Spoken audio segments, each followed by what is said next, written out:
Hello, friends, and welcome to today's live level up conversation. Whether you're tuning in live or catching me on replay, I am so grateful to have you here. Happy Tuesday. Let's go ahead and get started.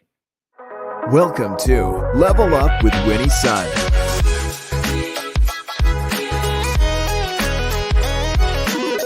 Market update. Speed round. Award-winning financial pro. And now, get ready. I present to you Level Up with Winnie Sun.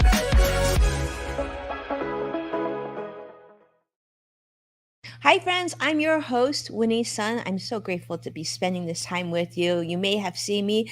I'm a Forbes contributor and a CNBC council member, of course, host of this show with you here as we're going live. It's so great to be joining with you. We're streaming on about half a dozen social media platforms. So don't be shy. Take a moment, come in and say hello, introduce yourself to us. We love to see who's joining us. I see CrossX Fighter, YouTube live. Always grateful. And by the way, thank you so much, CrossX Fighter, for sharing our show last week. Saw that and truly appreciate that as well.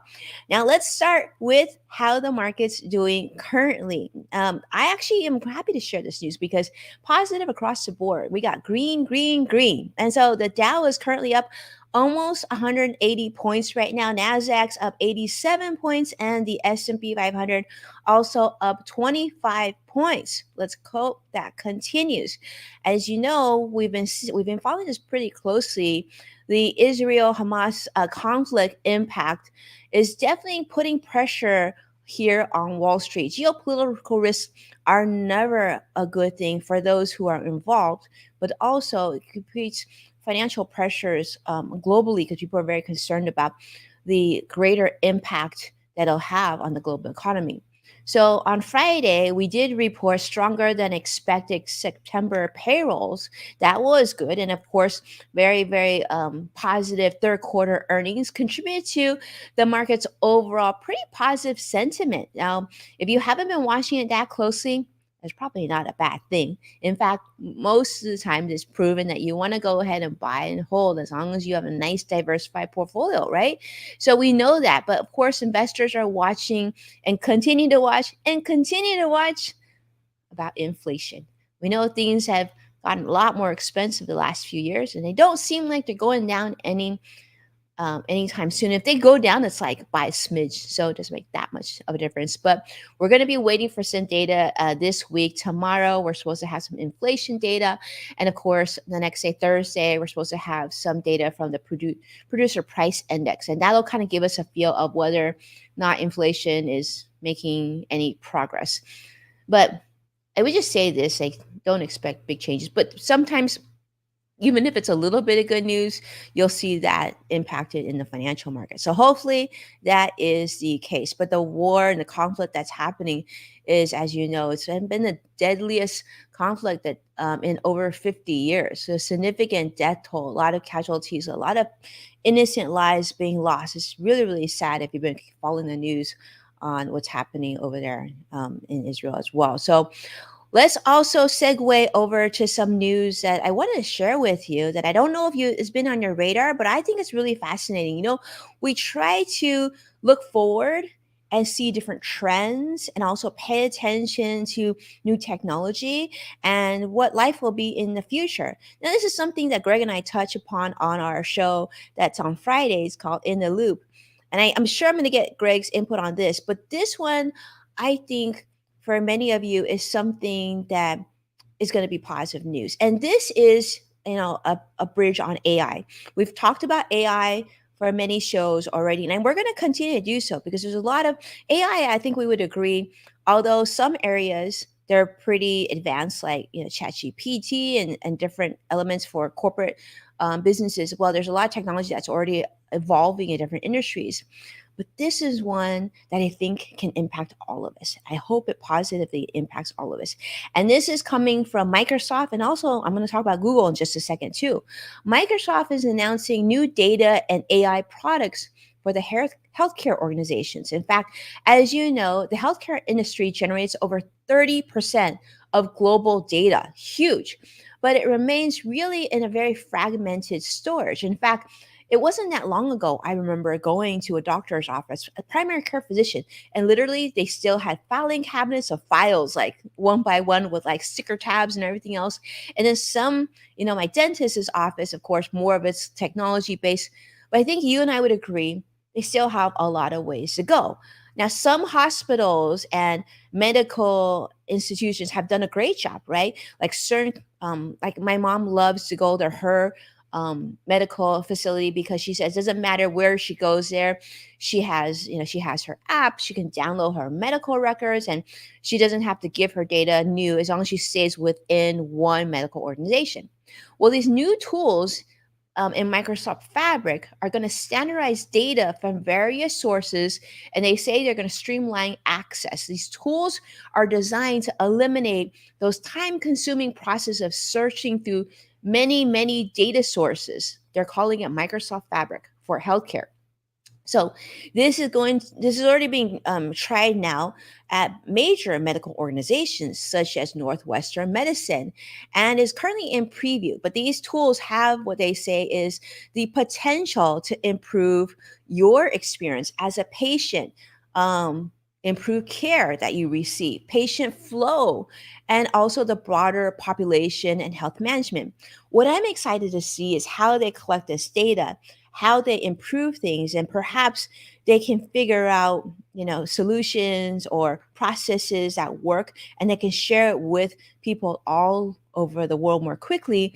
So as we know, pandemics will come again. I mean, we're still in a pandemic right now. COVID is not gone right now, right? And there will be new pandemics coming. We're hearing of different things happening in different parts of the world. So we want to make sure that not only do we have the medical technology, but also the information technology so that we can move rather quickly. So they're saying they're going to have like text analytics for healthcare, and like so that all this information can be shared through multiple languages as well.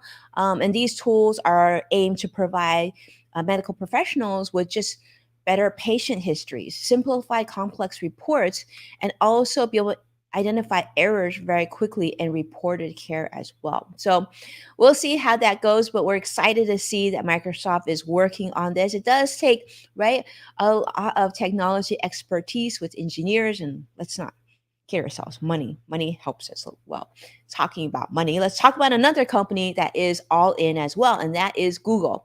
Google Cloud is now introducing new AI powered search capabilities for healthcare.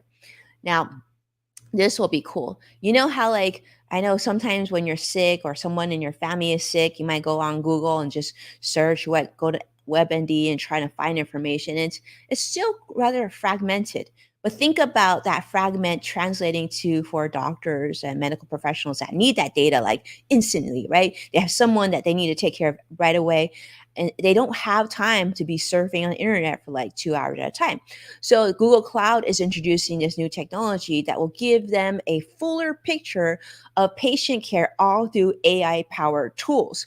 So this is to help clinicians access information from different data sources quickly, efficiently, from and also making sure that all of this is obviously secure and protects the patient. So this will help them find information across multiple systems and formats and different languages.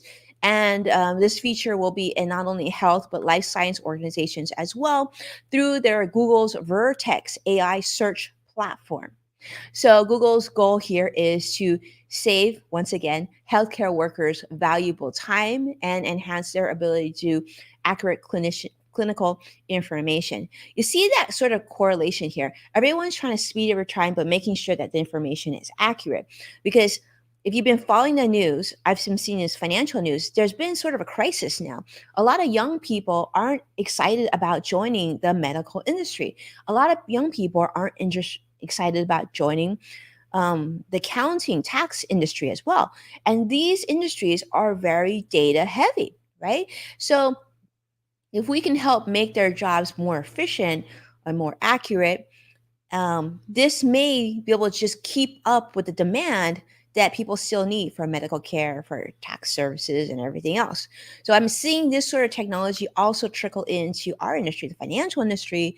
And I know I talked to my accountant in the accounting industry as well, but it's all still in its infant stages. They're starting to do little things well, but not quite everything well. And I'll be interested to see how this trend continues. But also, this is a big also for those of you who are maybe looking at your own jobs and what you do for to provide for yourself. You might be looking and reading this and figuring out what areas of your job that might be replaced by AI, which could be exciting. And then it'll help you focus on other areas that perhaps you want to, go full steam ahead to capitalize on this new technology as well. So I'm excited to see how this goes, and I certainly will continue to update you on this. But one of the things that I'm glad that they're focusing on, I'm sure it's not even glad, I'm sure it's a necessity, but these solutions that they're introducing are going to be compliant with the Health Insurance Portability and Accountability Act, HIPAA, which is a big thing in the medical and scientific world, right? So good on that. Now, speaking of things, all things in the future, this is another one that I want to put on your radar as well. And this is what people, mostly teens, what brands they have their eye on and where they're feeling the most, I guess, consumer loyalty towards, what brands are of interest and things that they like to purchase. Because these are things that we, as adults, who are running businesses, who are investing, making decisions with our money, these are things we want to pay attention to. So, recent studies show that teens' annual spending actually has decreased by a whopping 1%. Okay, not a ton, but by 1%, with males spending about 11% more, in fact, which is interesting. I thought that was interesting. Males spending 11% more and females spending 8% less. So, what's that telling us? That are are the younger female teens just being more mindful about their money? Maybe that's the case. Maybe all this financial literacy designed for kids of all ages, maybe it's really gravitating to our younger female teens. I don't know. But males are spending more, so that's something we need to work on. But inflation is a continued concern for teens. In fact, 37% of teens surveyed are using funds from their part time jobs, and 62% of them are still relying on parental contributions.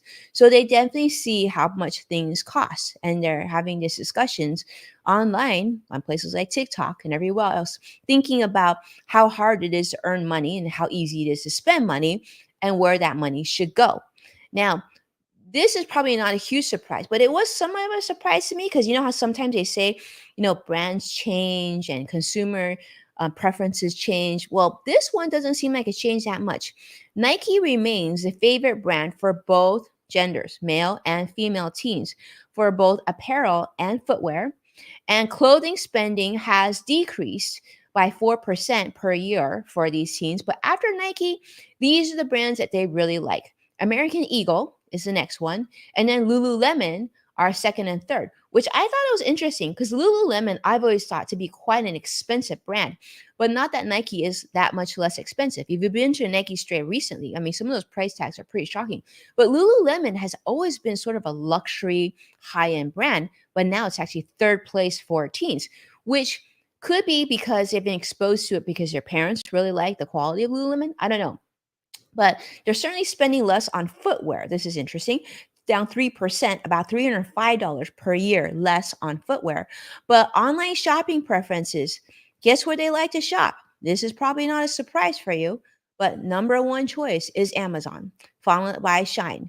So these are the two places that they like to spend their money, which is interesting because these are two online um, companies, right? Online retailers, which means that the next generation does certainly prefer online shopping than actually even going to malls, which isn't a surprise because a lot of malls, as you've seen, some of them are starting to get more empty and the stores are certainly getting smaller. In fact, just last week, we were talking about Macy's unveiling like 30 like micro Macy's stores instead of those big, gigantuous, 2 or 3 story Macy's locations anyway. Now, top fashion trends for females include leggings, right? Lululemon leggings, crop tops and jeans, and males favor Nike Jordans, of course, and athletic wear as their top fashion trends. So this is interesting. It just also depends on how the brands are positioning themselves because Ulta was always a very top choice for young people for beauty, but for the first time, Sephora has overtaken them, first time in 5 years. So yeah, this is what happening. Young people spending money, and this is what they're spending on. So if you are running your own business or thinking about sort of the market, thinking about the direction the industry is going, you got to follow where the money is going. And certainly teens, they're making it very known of what they like and they don't like. And so for those of us running business, we got to pay attention to that, right? So hopefully that was of interest to you. I thought it was fascinating. I got more for you this week, so don't worry. There's more that are coming. And currently, let's wrap up and let you know how the market's doing. Currently, the Dow is currently up 163 points. Nasdaq now is up 100 points, and the S&P 500 is up 28 points. So we're still seeing green. Let's hope it continues. Let's hope it goes even higher. We'll see how the market unfolds here in another hour or two. But thank you so much, my friends, for being here. And of course, don't forget to join us tomorrow. Join us on X, previously known as Twitter, tomorrow at 11 a.m. Pacific, 2 p.m. Eastern. We will have our tweet chat. I'm still calling it tweet chat. You can call it X chat. Um, we're going to be discussing something I think you're going to really enjoy, and it's at hashtag Winnie Sun. So join in, come in about 5 minutes early, come say hello, end your tweet or your X post with hashtag Winnie Sun. I'll be able to see it and I'll be able to speak with you on there. I look forward to chatting with you. As you know, we are like one of, if not the biggest business tweet chat on social media. We would love to get your opinion and see your feedback. Don't be shy. Jump in and say hello. We'll love to see you again tomorrow. And thank you so much for being here, an amazing audience and part of Level Up. If you found this video of help, make sure to hit that subscribe button and like button. That really helps us out. And of course, if you want to find full episodes of Level Up, check out NASDAQ, Amazon Fire, LG, Samsung, Roku, and many other platforms. With that, I'll see you again this week. Have a beautiful day and stay productive. Take care now. Bye.